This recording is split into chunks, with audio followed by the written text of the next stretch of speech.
Hey everyone, Rob from Ready to Roll here, and today we're talking about Warhammer 40k, 8th edition. So 40k 8th edition came out 2.5 weeks now, almost 3 weeks ago. And when it first came out, I wrote a review on it on readytoroll.com that you can go read if you want to. It'll be in the description below. And kind of give you my initial thoughts. Now, I'm coming from the point of view of someone who hasn't played a war game in over a decade, and I've never played 40k before, so I'm a completely fresh set of ears and eyes to the game, and it's interesting, just based on the way I perceive rules versus the way people who've played previous editions perceive them, and we always come to a mutual understanding, but it's just interesting how that kind of initial thought process works. But anyways, I bought the Dark Imperium box set, and I ended up splitting that with Craig, who does the logos and site design here at Ready to Roll. He chose Death Guard, I chose the Space Marines, and I eventually decided on Space Wolves as my chapter. And two reasons why I did that. Number one, the Dreadnought, or the Venerable Dreadnought that they have with the axe and shield is awesome. And I saw a really cool painted one that used a kind of gray, black, and gold color scheme. And it was so cool. That's the similar color scheme that I'm painting my Space Wolves. There'll be a successor chapter or whatever. I'm not huge on the 40k lore as of yet. I still don't know a lot of things. At first, I thought a Dreadnought was a mech, not like a living person kind of stuck inside of it. The second reason is, and you can debate me on this point, is Space Wolves are basically the dwarves of 40k. And obviously there's no actual Space Dwarf faction, much like the Eldar Space Elves, but a few similarities there. You know, they like axes, they like really horrible climates and weather and geography. They both use rune priests. Dwarves don't use or can't use or don't believe in magic, and the Space Wolf rune priests don't think their power comes from the warp. And both, you know, dwarves and Space Wolves have like a very kind of stubborn, traditionalist, not liking outsiders attitudes. There's similarities there. And it's enough for me to be like, okay, cool. I like dwarves. Space Wolves are close enough.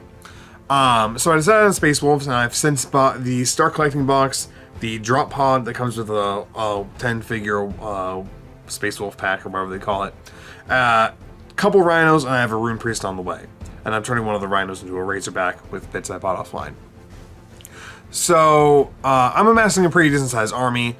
Craig's going a little bit slower. He's bought a few more Poxwalkers, an extra Plague Caster, a second Lord of Contagion, which I'm trying to convince him to convert into a Typhus, because you can't get Typhus anywhere.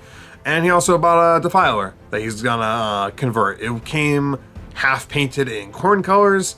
I've convinced him, you know, just get some simple green, simple clean, whatever it is, the stuff that'll strip the paint off, repaint it in Urgo colors, do it up.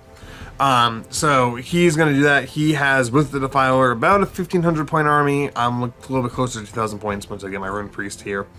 And it's all fun so far. So, a few kind of newsworthy things. Number one, we have errata and FAQs, not even 3 weeks into 40k being a game, or 8th edition being a game, which apparently is unheard of in Games Workshop. Everyone's exclaiming, oh my god, you know, this entire 8th edition experience is different from every other edition, because back in, you know, 5th, 6th edition, it's like, oh hey, in a week you're getting a new book, and it has all new rules, and we're not going to tell you anything about it until you have the book, and then you have to sit there and you figure out, okay, what's changing, what's the same, what's, you know, going on here. So it's a big change, and I'm glad I joined at this point, because I don't know if I would have put up with that in older versions. And also, we have FAQs about how to interpret certain rules. So it's really cool that they're really taking a more community-focused approach, being more responsive to players, making sure players are having fun with their game, because that's how you get more people to buy your game and get their friends into the game. So that's all really good. We also learned that codexes are coming out. They're helping to have around 10 before Christmas, and the first of which is dropping by the end of the month. So end of July, we'll have the Space Marine Codex.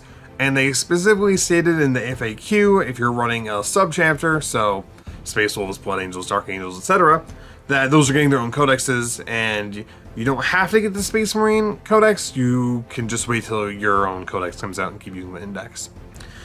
So, that's basically it for news on 40k. The other thing I wanted to talk about was that myself and Craig did a doubles tournament this past weekend, so 5 or 6 days ago. You know, 750 points per player, so combined 1500 force versus 1500 force. Very casual.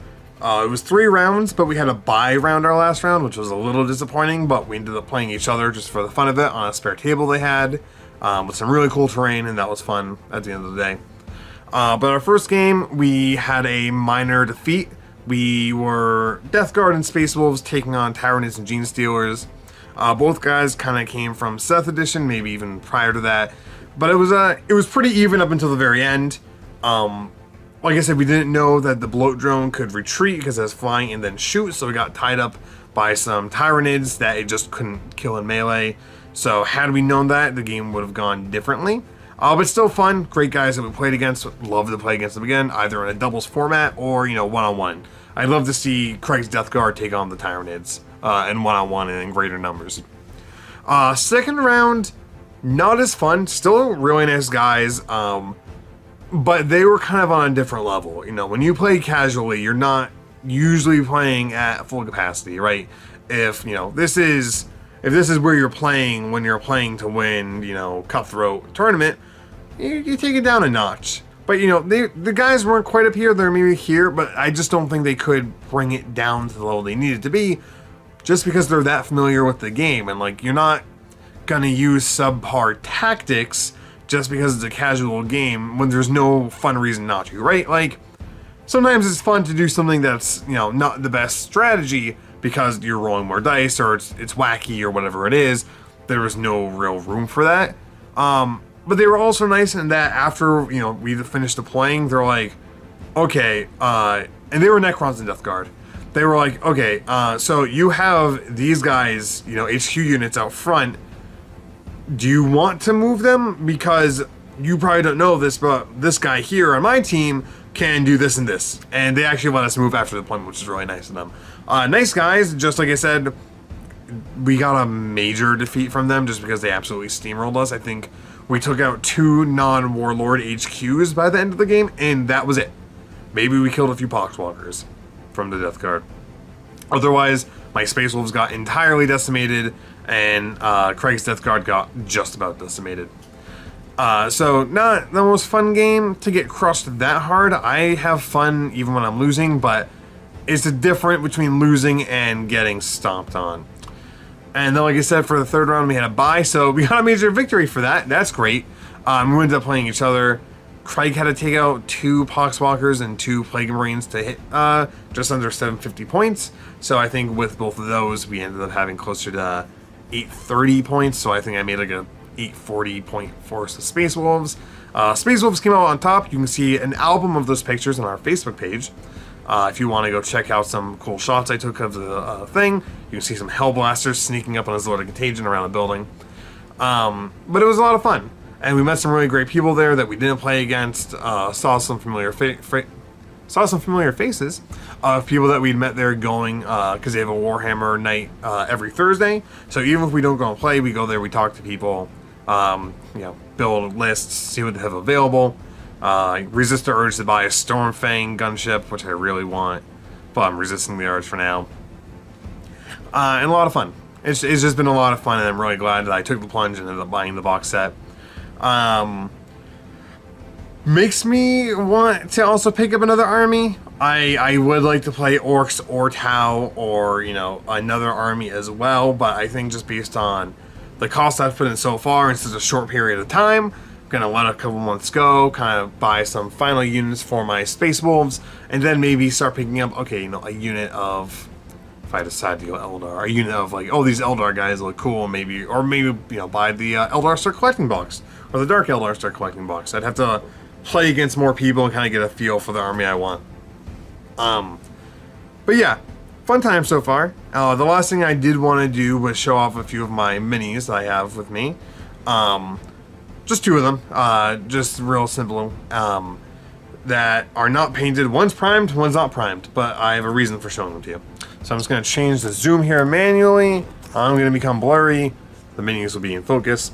So this right here, unprimed, is a Wolfguard pack leader. And the reason why I'm showing him to you is he is the 11th man out of a 10-man wolf pack set.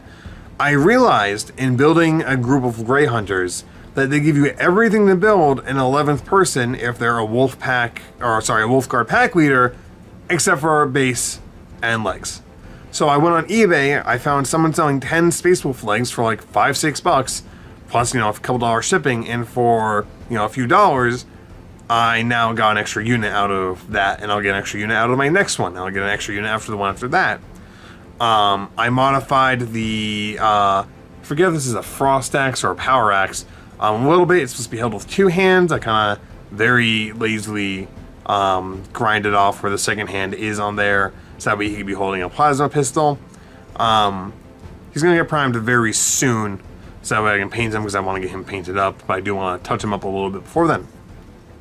The second model, and this one's at least primed in the color, I'm using Army Painter's Uniform Gray, because that's also my base coat, so I'm being lazy about it, is the Wolf Lord that came in the Get Started set for the Space Wolves. And you might notice he has a jump pack.